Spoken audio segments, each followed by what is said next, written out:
વડોદરા શહેરમાં જય Sainath education and charitable trust અને શ્રીરંગ રાજેશ આયરે દ્વારા પવિત્ર દર્શન યાત્રાનું આયોજન કરવામાં આવ્યું હતું। આ યાત્રા અંતર્ગત શ્રદ્ધાળુઓને અંબાજી અને ખેડ બ્રહ્મા સહિતના ધાર્મિક સ્થળોના દર્શન માટે રવાના કરવામાં આવ્યા હતા। જય Sainath education and charitable trust અને શ્રીરંગ રાજેશ આયરે દ્વારા છેલ્લા 1 વર્ષથી દર રવિવારે પવિત્ર દર્શન યાત્રાનું આયોજન કરવામાં આવી રહ્યું છે। આજે રવિવારે ઝાંસી કી રાણી ચોક સ્થિત કાર્યાલયથી અંદાજે 20 જેટલી બસોમાં વોર્ડ નંબર 9 વિસ્તારની આશરે 45 જેટલી સોસાયટીઓના નાગરિકો અને રહેવાસીઓને અંબાજી અને ખેડ બ્રહ્મા દર્શન માટે રવાના કરવામાં આવ્યા હતા। બોલ મારી જય અંબેના જયઘોષ સાથે શ્રદ્ધાળુઓ બસ દ્વારા દર્શન યાત્રા માટે પ્રસ્થાન કર્યું હતું। આ પ્રસંગે શહેરના ભાજપના કારોબારી સભ્ય અને પૂર્વ કાઉન્સિલર રાજેશ આયરે, પૂર્ણિમાબેન આયરે, વોર્ડ નંબર 9ના યુવા કોર્પોરેટર શ્રીરંગ આયરે, પૂર્વ કાઉન્સિલર તથા વોર્ડ નંબર 9ના પ્રભારી સમીર વાઘેલા સહિત જય સાઈનાથ એજ્યુકેશન એન્ડ ચેરિટેબલ ટ્રસ્ટના સભ્યો ઉપસ્થિત રહ્યા હતા। આ પવિત્ર યાત્રામાં મોટી સંખ્યામાં નાગરિકો તેમજ વરિષ્ઠ નાગરિકોએ ભાગ લીધો હતો અને તેઓ અંબાજી દર્શનાર્થે રવાના થયા હતા।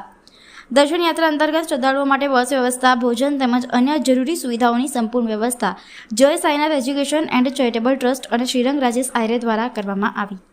પૂર્વ કાઉન્સિલર રાજેશ આયરે જણાવ્યું હતું કે વિસ્તારની જનતા હંમેશા સુખ દુઃખમાં તેમની સાથે રહી છે, તેથી વિસ્તારના નાગરિકો માટે આ દર્શન યાત્રાનું આયોજન કરવામાં આવ્યું છે।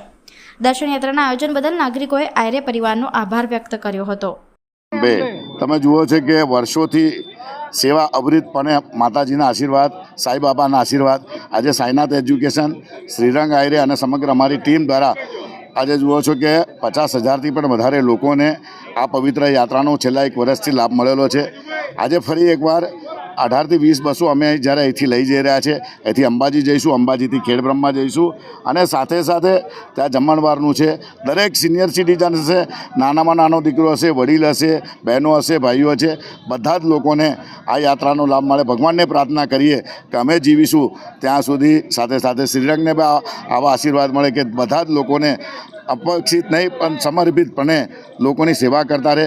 ખૂબ લોકોએ અમારા સુખમાં અને દુઃખમાં અમારી સાથે રહ્યા છે, એટલે કન્ટિન્યુ આ યાત્રા છે અને આવનારી દિવસોમાં પણ જે યાત્રા છે, જે લોકો બાકી રહી ગયા છે, આ પવિત્ર યાત્રાનો લાભ રહે।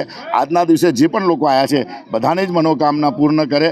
આવતી નવરાત્રિએ તમે જાણો છો કે નવરાત્રિ આવતા રવિવારથી બી નવરાત્રિ છે, તો તે વખતે બી ફરી દર્શન કરવાના છે।